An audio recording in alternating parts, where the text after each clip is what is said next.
So, hello guys. Naisipan ko mag-vlog. Baka sakaling panoorin nyo na. Charot. Gagawa ko ngayon ng swamais. Kaya lang, naisipan ko maglaba muna. Kasi nga ngayon lang umaraw. Sayang naman. Kung hindi tutuyo ang mga damit. Wala pa man din kaming dryer. So, ito.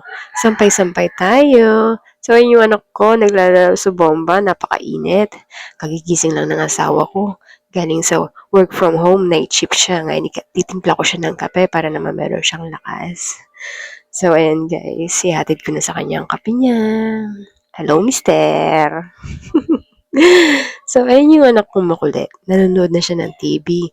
At ako naman ay magluluto na ng swam mais. Hindi ko na binidyo yung buong process kasi nga ang tagal. So, ito wala pala akong mantika, guys, para sa aking daing. So, bibili tayo. Go, go, go!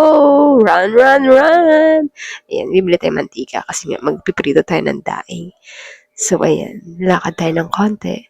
So, ayan na nga guys, meron tayong tatlong uri ng daing. Sapsap, ewan ko, sapsap, dilis, at saka tuyo. Ang lulutuin natin yung sapsap at saka dilis lamang. Para naman merong sahog yung ating soup. Let's eat guys! Kaon na!